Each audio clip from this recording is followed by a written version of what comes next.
廳大聲講電話，侍應問幾位，佢當聽唔化。巴士有老人，佢繼續攤低，撞親人一句借位都懶得講埋。朋友請食飯，佢永遠最遲，講到自己威水，停唔到個嘴。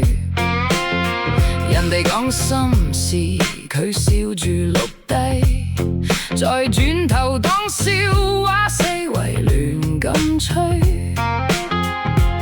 佢以為粗魯叫真性情，冇禮貌都當自己夠型，其實人人心裏都看清，尊重先至最值錢。你話你直率，其實係冇家教。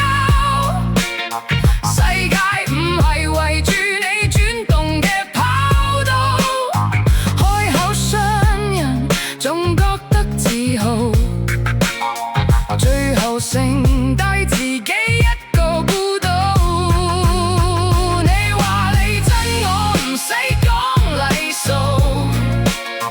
但善良從來唔等於我日退步。做人最基本唔係有幾高，係識得點樣尊重每一個。網上留言句句都帶刺，現實見到人又扮到好斯文。阿媽打電話佢嫌煩，即刻先轉頭對住陌生人扮西戀男 feel。借咗人嘢永遠都唔玩，做錯事第一時間揾藉口撐，口口聲聲話世界對佢差，但其實問題一直喺佢身上爬。如果從來冇人教過你，咁而家開始學到未算遲。一句唔該，一句對唔住，可能比你想象中更有意思。你話你直率，其實係冇家教，唔代表大聲就有人會需要。真正成熟唔係鬥誰霸道，而係懂得收起啲尖刀。